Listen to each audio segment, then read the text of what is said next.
Hello students, welcome to my channel Maths Hub. So మనం ప్రాబబిలిటీలో previous క్లాస్లో 13.1లో question number 7 one of the most important question deal చేసాం కదా. ఇప్పుడు మనం 13.2లో question number 9 exercise 13.2 question number 9ని చూస్తున్నాం. సో ఇక్కడ question is actually 2 length so that I cannot able to write here on the board total question. ఓకేనా? So ఒకసారి నేను క్వశ్చన్ చదువుతాను చూడండి.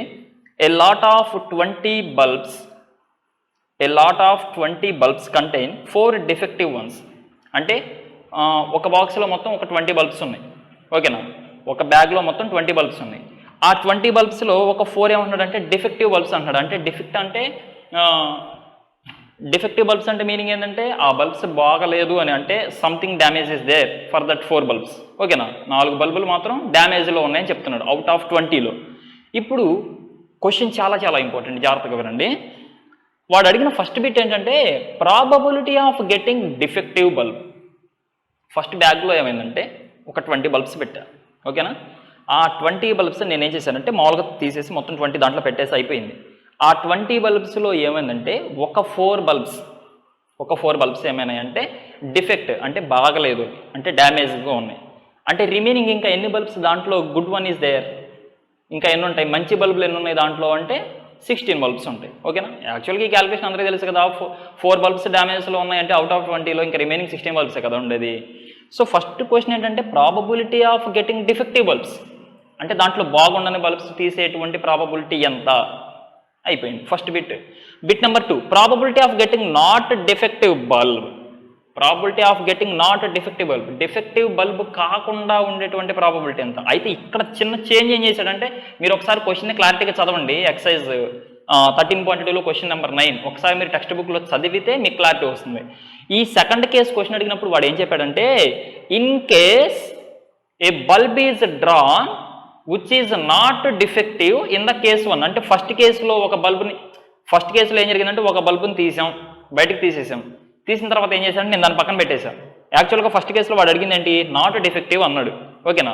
కేసు నెంబర్ 2లో ఏం జరిగిందంటే ఆ నాట్ డిఫెక్టివ్ ఉంది చూసారా, నాట్ డిఫెక్టివ్ అంటే బాగున్న బల్బుని, అంటే అది డ్యామేజ్ కాలేదు, అలాంటి బల్బు ఒకటి తీశాడు ఫస్ట్ కేసులో. తీసి ఏం చేశాడు, దాన్ని పక్కన పెట్టేశాడు. అంటే దీంట్లో మళ్ళీ జాయిన్ చేయలే. సెకండ్ కేసు చేసేటప్పుడు సంగతి నేను చెప్తుంది. ఫస్ట్ కేసులో వాడు అడిగిన క్వశ్చన్ ఏంటంటే 4 డిఫెక్టివ్ బల్బ్స్ తీసే ప్రాబబిలిటీ ఎంత, మొత్తం ఎన్ని ఉన్నాయి 20, దాంట్లో డ్యామేజ్ ఎన్ని 4, అంటే రిమైనింగ్ ఎన్ని ఉంటాయి 16, అది పక్కన పెట్టేసి టోటల్ నీ బ్యాగ్లో 20 బల్బ్స్ ఉన్నాయి. ఓకేనా? నీ దగ్గర టోటల్ 20 బల్బ్స్లో ఒక 4 బల్బ్స్ డిఫెక్ట్లో ఉన్నాయి. ఇప్పుడు what is the probability of getting a defect bulb అంటే 4/20 అని చెప్తావు. బికాస్ నీకు ఫేవరబుల్ అవుట్కమ్స్ 4, ఎందుకంటే 4 బల్బ్స్ డ్యామేజ్లో ఉన్నాయి. టోటల్ అవుట్కమ్స్ అంటే ఏంటని చెప్తావు, నువ్వు 20 చెప్తావు. అలా ఫస్ట్ కేసులో తీసినప్పుడు ఏమైందంటే ఒక గుడ్ వన్ కూడా బయటకు వచ్చింది బల్బ్. అంటే ఖచ్చితంగా ఫస్ట్ 4 డ్యామేజ్ చేస్తామని గ్యారంటీ లేదు కదా మనకి. ఒక మంచి బల్బ్ కూడా బయటకు వచ్చింది. దాన్ని ఏం చేసామంటే తిరిగి మళ్ళీ ఆ బ్యాగ్లో పెట్టలేదు మనం, అది పక్కన పెట్టేశాడు. ఎప్పుడు సెకండ్ కేసులో బ్యాగ్లో నుంచి బయట పెట్టేశాడు. అంటే ఇప్పుడు దాంట్లో డిఫెక్టివ్ బల్బ్స్ 4 ఉన్నాయి, నాన్ డిఫెక్టివ్ 16 ఉన్నాయి. కానీ ఈ 16 బల్బ్స్లో ఒక గుడ్ బల్బ్ ఏమైంది ఫస్ట్ కేసులో తీసి పక్కన పెట్టేశాం కదా, అంటే అది మళ్ళీ జాయిన్ చేయలేదు కదా. అప్పుడు దీంట్లో మళ్ళీ బాగున్న బల్బ్స్ ఎన్ని ఉంటాయి, మనకి 15 బల్బ్సే ఉంటాయి. మరి టోటల్ ఎన్ని అవుతాయి, 19 అవుతాయి. ఎందుకంటే బాగున్న బల్బుని తీసి బయట పెట్టాం కానీ మళ్ళీ దాంట్లో పెట్టలేదు బాక్స్లో మనం. అంటే బాగున్న బల్బులేమో 15 ఉన్నాయి, డిఫెక్ట్ అంటే డ్యామేజ్లో ఉన్న బల్బ్స్ వచ్చేసేమో 4 ఉంటాయి. అంటే టోటల్ సెకండ్ కేసులో ఎన్ని అవుతాయి, 19 అవుతాయి. అర్థమవుతుందా? 19 అవుతాయి. క్వశ్చన్ ఒకసారి క్లారిటీగా చదవండి మీరు తర్వాత కూడా. సరే, ఇప్పుడు ఫస్ట్ కేసులో బిట్ ఆన్సర్ చూద్దాం మనం. ఫస్ట్ అసలు ఆ ఇచ్చిన డేటాలో నుంచి మనకి ఎంతవరకు అర్థమైంది అనేది ఒక 2-3 స్టెప్స్ రాస్తే పేపర్ వాల్యుయేషన్ చేసేటప్పుడు కూడా it looking two nice, too good. ఓకేనా? సరే, ఫస్ట్ కేసులో ఏంటంటే probability of getting defective bulb అన్నాడు కదా. First given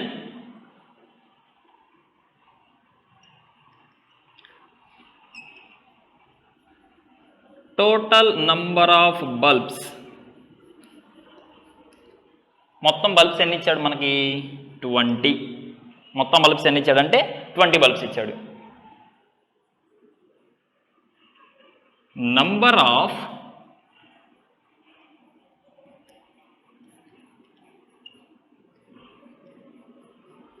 defective bulbs is equal to 4. దాంట్లో డిఫెక్టివ్గా ఉన్నటువంటి బల్బ్స్ ఎన్ని ఉన్నాయంటే 4. Therefore number of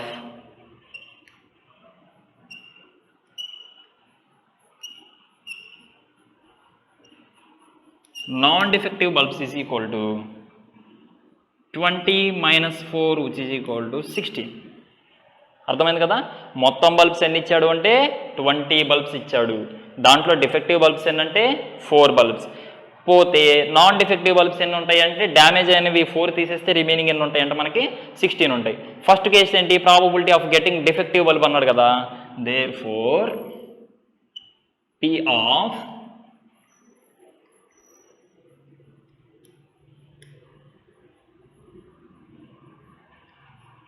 defective bulbs is equal to, formula తెలుసు కదా మనకి, number of favourable outcomes,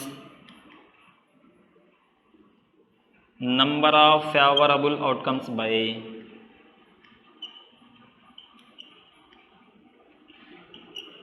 total outcomes. Number of favourable outcomes by total outcomes. Favourable outcomes అంటే first కేసులో నిన్ను అడిగింది ఏంటి, డిఫెక్టివ్ బల్బ్స్. అది నీకు కావాల్సిన ఫేవరబుల్. అవి ఎన్ని ఉంటాయి అంటే టోటల్గా మన దగ్గర 4 బల్బ్స్ ఉన్నాయి. డివైడెడ్ బై అసలు టోటల్ బల్బ్స్ ఎన్ని ఉంటాయి అంటే 20 ఉంటాయి. సో 4 1s 4 5s క్యాన్సిల్ అవుతుంది కాబట్టి వాట్ ఈస్ ద ఆన్సర్ అంటే 1/5. వాట్ ఈస్ ద ఆన్సర్ అంటే ఏం చెప్తా, 1/5. ఇది ఫస్ట్ బిట్కి. సెకండ్ బిట్ ఉందిగా మళ్ళీ మనకి, బిట్ నెంబర్ 2 ఉంది కదా, ఇది చూడాలి కదా ఒకసారి. Probability of getting not defective. దీంట్లో నాట్ డిఫెక్టివ్ అంటే బాగున్న బల్బ్స్ వచ్చే ప్రాబిలిటీ ఎంత అన్నాడు. కానీ ఫస్ట్ కేసులో ఏం జరిగిందని చెప్తున్నాడు వాడు, నాట్ రిప్లేస్డ్ అని ఒక క్వశ్చన్ ఇచ్చాడు కదా ఇక్కడ మనకి. అంటే బాగున్న బల్బుని ఒకటి బయటికి తీసి, దాన్ని మనం ఏం చేసామంటే పక్కన పెట్టేసాం. అది మళ్ళీ రీప్లేస్ చేయాల. యాక్చువల్గా దీంట్లో బాగున్న బల్బులు అంటే నాట్ డిఫెక్టివ్ బల్బ్స్ ఎన్ని, 16. ఒక బల్బుని ఏం చేసాం మనం, తీసి పక్కన పెట్టేసాం కానీ మళ్ళీ జాయిన్ చేయాల. అంటే ఇక్కడ ఒక బల్బు మనకి లెస్ అవుతుంది. అంటే ఇక్కడ టోటల్గా ఇప్పుడు బాగున్న బల్బ్స్ మన దగ్గర ఎన్ని ఉంటాయి, 15 అంటే 15 ఉంటాయి. మరి డిఫెక్టివ్ ఎన్ని ఉంటాయి, 4 ఉంటాయి. వాట్ ఈస్ ద టోటల్ అంటే 19. ఎప్పుడు, సెకండ్ కేసులో. ఇది అర్థమైంది కదా. సెకండ్ కేసు చెప్తాను ఇప్పుడు, ఒకసారి ఇది చూడండి మళ్ళీ. టోటల్గా 20, డిఫెక్టివ్ 4, పోతే రిమైనింగ్ గుడ్ బల్బ్స్ ఎన్ని ఉంటాయి అంటే మన దగ్గర 16 ఉంటాయి. వాడు అడిగిన ఫస్ట్ బిట్ ఏంటి, గెట్టింగ్ ఆఫ్ డిఫెక్టివ్ అంటే బాగుండని బల్బ్స్ తీసే ప్రాబబిలిటీ ఎంత అంటే number of favourable outcomes by total outcomes. Favourable అంటే మనకు కావాల్సిన డిఫెక్టివ్ బల్బ్స్ ఎన్ని అంటే 4 అని చెప్తావు, డివైడెడ్ బై అసలు టోటల్ ఎంత అంటే 20. సో 4 1s 4 5s క్యాన్సిల్ చేస్తే వాట్ ఈస్ ద ఆన్సర్, 1/5. అది మనకి ఫస్ట్ బిట్ అనమాట. అది bit number 1. Next go with bit number 2.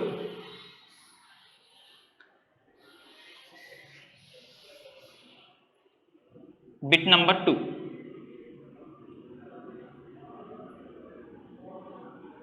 If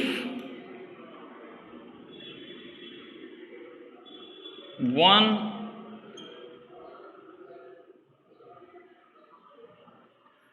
non-defective bulb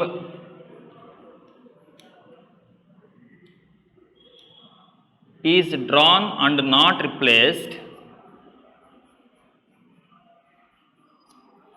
if one non-defective bulb is drawn and not replaced,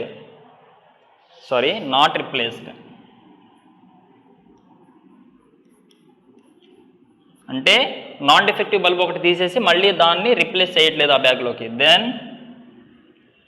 then number of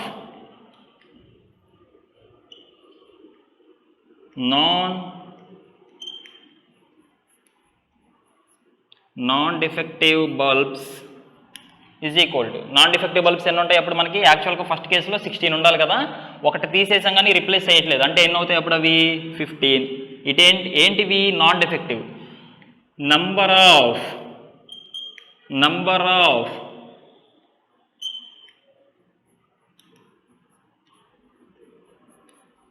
defective bulbs is equal to, డిఫెక్టివ్తో ఉన్న bulbs ఎన్ని ఉంటాయి 4.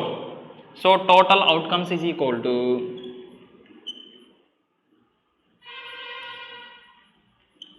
మొత్తం outcomes ఎన్ని అవుతాయి అంటే ఇక్కడ మనకి 19 అవుతాయి.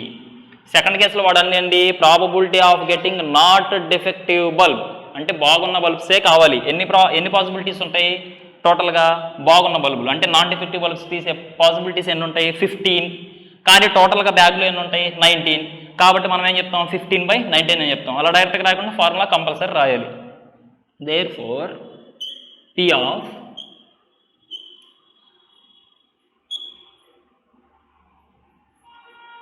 Non defective bulb is equal to number of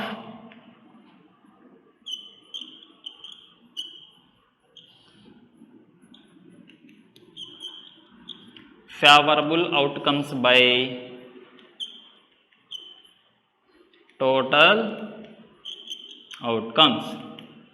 favourable outcomes అంటే ఎన్ని ఉన్నాయి మనకి ఇక్కడ మొత్తం అంటే నాన్ డిఫెక్టివ్ బల్బ్స్ ఎన్ని ఉంటాయి మనకి 15 divided by non defective bulbs అంటే మొత్తం కలుపుకొని ఇది 15 కదా. వాట్ ఈస్ ద టోటల్ అంటే ఏం చెప్తాం? టోటల్ అవుట్కమ్స్ అంటే 19 అని చెప్తాం అనమాట.